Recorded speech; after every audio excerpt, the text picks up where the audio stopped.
បាទជំរាបសួរបងប្អូនថ្ងៃនេះខ្ញុំបាទគ្រូអសុតបារានជ័យទឹកសូមចែករំលែករុក្ខជាតិមួយទៀតហើយរុក្ខជាតិនេះផងដែរបងប្អូនតេតិនអសុតបារានខ្មែរឈ្មោះថារុក្ខជាតិក្រឡាញ់ដែលបងប្អូនបានមើលឃើញនឹងមុខហ្នឹងបងប្អូនហើយតេតិននឹងអសុតបារានខ្មែរយើងប្រសុតឈាមក៏យកជាសម្បកដើមបងប្អូនហើយម្យ៉ាងទៀតធ្វើដូចជាកបនឹងជំងឺស្បូនស្រុតស្បូនលន់ស្បូនលួនជាដើមតើមានប្រយោជន៍អ្វីខ្លះក្នុងវីដេអូនេះសូមបងប្អូនទស្សនាដូចតទៅសូមអញ្ជើញបាទបងប្អូននេះជាក្រឡាញ់បងប្អូនផ្កានេះស្អាតណាស់បងប្អូនហើយសស្គូសតែម្ដងហើយស្លឹកវាបងប្អូនឃើញទេខ្ញុំសូមឲ្យមកចិត្តព្រោះអីវាខ្ពស់ហើយដើមនេះមានក្រងតិចតិចអត់សូវហ៊ានចូលបងប្អូនហើយនេះសម្បកដើមបងប្អូនណាសម្បកដើមនេះផងដែរបងប្អូនគេប្រើប្រាស់ណែកសម្រួលក្របឈាមបងប្អូនណាហើយបើសិនជាបងប្អូនយកទៅប្រើប្រាស់ហ្នឹងគឺវាប្រើច្រើនប្រើតែ10ក្រាមទេសម្បកដើមនេះបងប្អូនយកទៅប្រើតាមពិសាទទួលទានទៅវាធ្វើឲ្យក្របឈាមយើងល្អប្រសើរឡើងវិញហើយមានន័យថាបើសិនតែក្របឈាមយើងមានមេរោគមានអីចឹងមានជាតិពុលជាតិអីចឹងវាជំនួយក្របឈាមវាសម្រស់ច្រោះក្របឈាមយើងឲ្យបានល្អប្រសើរហើយការដាក់ដូចខ្ញុំនិយាយខាងលើចឹងបងប្អូនទី1ទី2បងប្អូនណាបើសិនជាបងប្អូនមានប៉ះទង្គិចជាំក្រិចអីចឹងណាឬក៏ក្រំអីចឹងដើរប៉ះដើរស្អីវត្ថុអីមួយដែលធ្វើឲ្យយើងជាំធ្វើឲ្យយើងក្រិចចឹង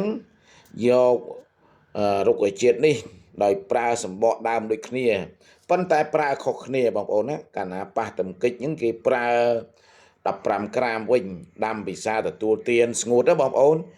ខ្ញុំនិយាយនេះនិយាយស្ងួត15ក្រាមដាំពិសាទទួលទានរាល់ថ្ងៃទៅធ្វើឲ្យ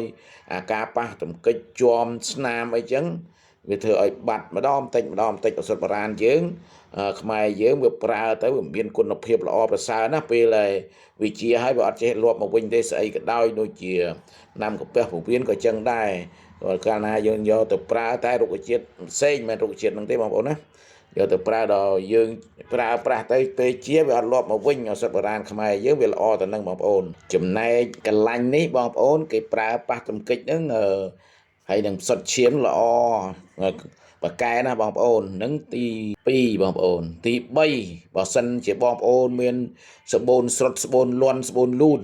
ក៏គេយកទៅប្រើដែរបងប្អូនណាតែគេប្រើលក្ខណៈវាខុសៗគ្នារុក្ខជាតិនេះ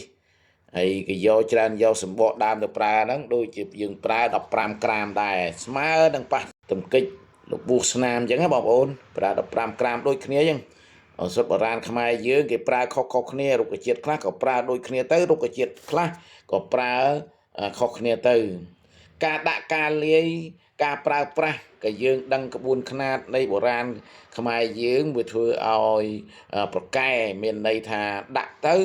វាធ្វើឲ្យកបនៅជំងឺផ្សេងដែលទាក់ទិននឹង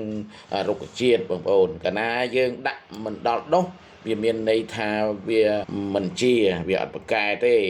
កាលណាយើងដាក់លើសវា error បរាំងថា error បងប្អូនអញ្ចឹងវាធ្វើឲ្យស្មើនឹង0អូសុទ្ធបុរាណខ្មែរយើងកាលណាយើងចេះដាក់ចេះលាយចេះយកអាហ្នឹងផ្នែកយកគឺរបស់លោកគ្រូអូសុទ្ធបុរាណទាំងអស់គេដឹងរបៀបយកហើយគេមានថ្ងៃខែយកគេមានឆ្នាំកំណើតគេយកមានពេលគេយកអញ្ចឹងណាបងប្អូនតែបងប្អូនប្រើដឹងប្រើទៅតែបើចង់យកបងប្អូនទល់សួរគ្រូអូសុទ្ធបុរាណជើងចាស់គេដើម្បីឲ្យគេដឹងថាខ្ញុំកើតនៅថ្ងៃនេះថ្ងៃនោះអញ្ចឹងទៅហើយយកទៅវាក៏ប្រសើរបកែ 100% តែម្ដងបើយើងអត់សូវ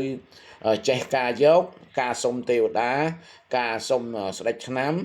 គឺយើងវាអត់សូវបកែមានន័យថាវាបកែបែបវាបកែតិចតួច